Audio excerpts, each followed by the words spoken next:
रामकृष्ण हरी मंडळी, श्री स्वामी समर्थ. अधिक मास हा 3 वर्षातून एकदा येतो. या अधिक महिन्यामध्ये जावयाला वाण देतातच, पण अजून एक गोष्ट सर्रास केली जाते, तर ती म्हणजे सोनाराकडे जाऊन जोडव्यामध्ये भर घालणे किंवा जोडवी बदलणं. अगदी साध्यात साधी स्त्री सुद्धा अधिक महिन्यामध्ये जोडवी बदलतेच. पण अधिक महिन्यात सौभाग्यवती स्त्रिया जोडवी का बदलतात? ही जोडवी बदलत असताना कोणती चूक आपल्याला करायची नाही आणि जोडवी कशा प्रकारची आपल्या पोटामध्ये असायला हवी, त्याचबरोबर जावयाला वाण देताना कोणतीही वस्तू 33च का दिली जाते, 33च अंक का वापरला जातो, अशी बरीचशी माहिती मी आजच्या व्हिडिओमध्ये शेअर करणार आहे. त्यासाठी व्हिडिओ शेवटपर्यंत पाहायला विसरू नका. पण त्याआधी तुम्ही माझ्या चॅनलवरचे व्हिडिओ पहिल्यांदाच बघत असाल तर चॅनलला सबस्क्राईब करायला विसरू नका. लगेच आपण व्हिडिओला सुरुवात करूया. अधिक मास दर 3 वर्षातून एकदा येतो. याला पुरुषोत्तम मास म्हणून देखील ओळखलं जातं. आध्यात्मिक आणि धार्मिक कार्यासाठी हा महिना अतिशय शुभ मानला जातो. हा महिना भगवान विष्णूंना समर्पित आहे, त्यामुळे तुम्ही या महिन्यामध्ये विष्णूंच्या काही सेवा किंवा इतर सेवा सुद्धा करू शकता. हा महिना भगवान विष्णूंच्या भक्तीचा महिना आहे असं सुद्धा म्हटलं जातं.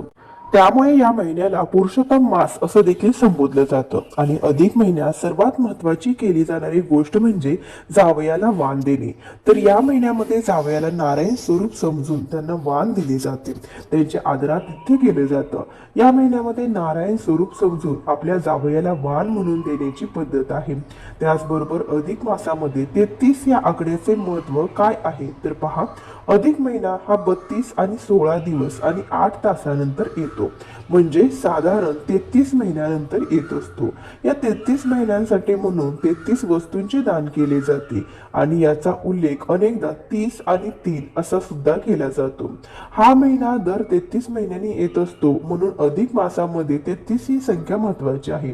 अधिक मास हा 3 वर्षानंतर एकदाच येतो, पण 18 वर्षातून फक्त एकदा हा मास श्रावणामध्ये येतो. तुम्ही वाणामध्ये अनारसे किंवा बत्तासे जे काही देत असाल 33 या संख्येमध्येच असावे. अधिक मासात आपल्या महाराष्ट्रामध्ये जास्त करून अनारसाचे वाण जास्त करून जावयाला दिले जातात. बत्तासे दिले जात असतील, पण असे वाण द्यावे जेणेकरून ते खाल्ले जातील. हा महिना दर 33 महिन्यांनी येतो, म्हणून या मासामध्ये 33 ला खूप महत्व आहे. आता आपण पाहूया महिला पायात जोडवी का घालतात. जोडवी घालताना कोणती चूक करू नये. लग्न झालं की स्त्रीच्या शृंगारामध्ये भर पडते, ती सौभाग्य अलंकाराची. मंगळसूत्र, कपाळावर टिकली, पायात पंजन आणि जोडवी. आजकाल मंगळसूत्र घातली, टिकली लावली, बांगड्या घातल्या की स्त्री सौभाग्यवती आहे हे सिद्ध होत असतं. पण कोणत्याही प्रौढ पुरुषाकडे पाहिलं की तो विवाहित आहे की नाही हे खात्रीपूर्वक सांगता येत नाही. पण त्यातल्या त्यात गळ्यामध्ये मंगळसूत्र, पायाच्या बोटामध्ये जोडवी पाहिलं की ते धारण करणारी स्त्री विवाहित असते हे सर्वांना कळून येतं. जोडवी घालणे ही लग्न झाल्यानंतर एक लग्न झाल्याची निशाणी मानली जाते. एक लग्न झालेली स्त्री गळ्यात मंगळसूत्र, कपाळावर सिंदूर, हातात बांगड्या हे सर्व घालतेस. हे आपण लहानपणापासून आपल्या आईला, आजूबाजूच्या काकूंना हे सर्व अलंकार घालताना पाहिले असतील. या सर्व सुवासिनींच्या निशाणी मानल्या जातात. नवीन नवरीच्या अंगावर मंगळसूत्रानंतर चढतो तो दागिना म्हणजे पायातील जोडवी. पायातील जोडवी हा सौभाग्य अलंकार असला तरी आजकालच्या फॅशनच्या युगात तेवढाच लोकप्रिय आहे. स्त्रियांमध्ये आजकालच्या युगातील मुलींना देखील ही जोडवी घालायला आवडते. आजकाल अनेक जणी फॅशन म्हणून सौभाग्य अलंकार नाजूक का होईना आवर्जून वापरतात. लग्नानंतर स्त्रियांच्या पायाच्या बोटावर पहिला अलंकार चढतो तर तो म्हणजे जोडवी. स्त्रियांच्या पायाच्या बोटावर जोडवी घालतात, कारण पायाच्या अंगठ्या शेजारील बोटावर जी नस असते तिचा थेट संबंध महिलेच्या गर्भाशयाला नियंत्रित करतो आणि रक्तदाबही संतुलित ठेवतो.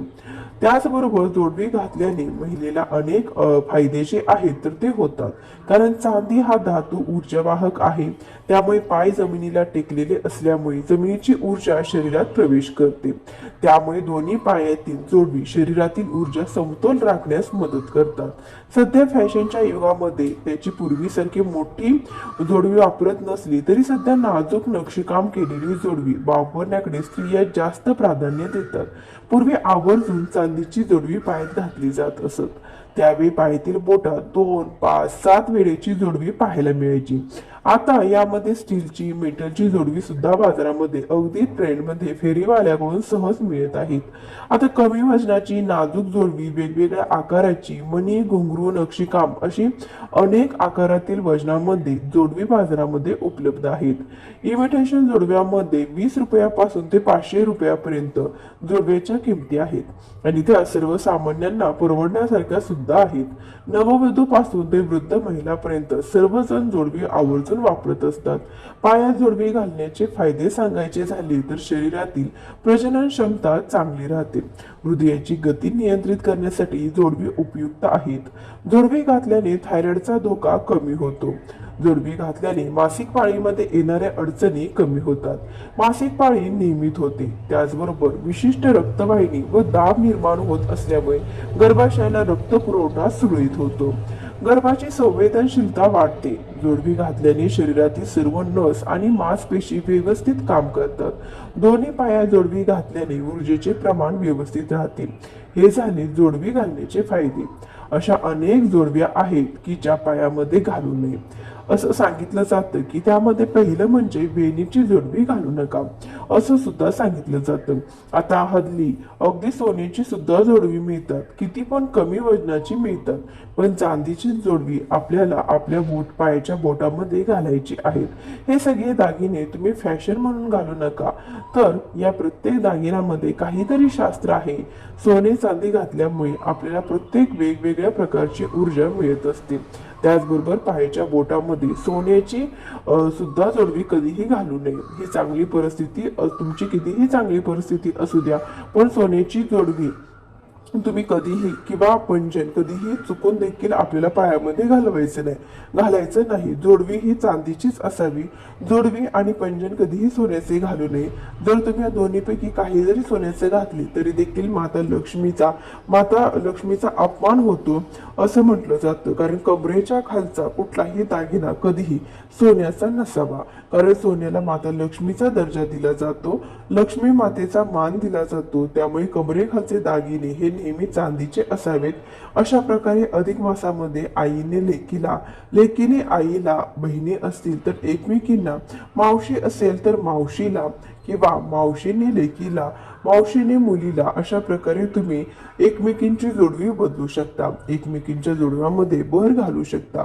पण अधिक मासामध्ये जोडवी करणार असाल तर चांदीच्या जोडव्यांना भर द्या. कारण की बघा, जोडव्यांना जोडवं का म्हटलं जातं तर नात्यामध्ये जोड देणार, म्हणजे नात्यांना जोडणारं असं हे जोडवं आहे.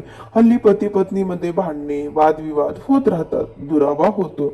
अशा वेळेस काय करावे तर अधिक महिन्यामध्ये जोडव्यामध्ये भर घालावी. असं म्हटलं जातं की अशा प्रकारे अधिक महिन्याचे निमित्त म्हणून सगळ्या सुवासिनींना जोडवी बदलण्यास निमित्त मिळते आणि अधिक मासामध्ये जोडव्यामध्ये भर घालणे याचा एक वेगळाच फायदा आहे.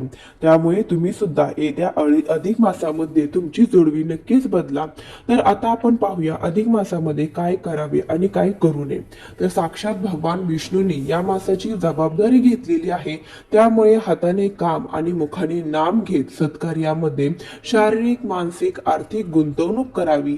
या महिन्यामध्ये शक्य तेवढे धार्मिक विधी, पूजापाठ करावे. स्तोत्र पठणामुळे सकारात्मक ऊर्जा निर्माण होते. म्हणून अधिक मासात जास्तीत जास्त स्तोत्र पठण करून सकारात्मकता वाढवावी. अधिक मासात गरजवंताला यथाशक्ती दान धर्म करावा. सामाजिक संस्थांमध्ये सेवा शुश्रूषा करावी. अशी सेवा देवाच्या पायाशी चटकन रुजू होते. मन विषयामध्ये न गुंतवता शक्य तेवढे हरिनाम घेऊन आपली रोजची कामे पार पाडावीत. तर या अधिक मासात लग्न, कोणतंही शुभ कार्य, मुंज, साखरपुडा, कोणतंही मंगल कार्य अधिक मासामध्ये करू नये. शक्य तर तुम्ही या समारंभांचे मुहूर्त या महिन्यामध्ये ठरवू शकता. त्याचप्रमाणे घर खरेदी, वास्तू खरेदी, वाहन खरेदी इत्यादी मोठी आर्थिक गुंतवणूक असलेल्या गोष्टी अधिक मासात करू नये. त्या संबंधित बोलणी तुम्ही या मासामध्ये पार पाडता येतील. तर अशा प्रकारे आजच्या व्हिडिओमध्ये आपण अधिक मासाबद्दल, जोडव्यांबद्दल बरीचशी माहिती पाहिलेली आहे. कसा वाटला तुम्हाला आजचा हा व्हिडिओ मला नक्कीच सांगा. आवडला असेल तर लाईक करा, शेअर करा. तुम्ही पहिल्यांदाच माझे व्हिडिओ बघत असाल तर चॅनलला नक्कीच सबस्क्राईब करा. धन्यवाद.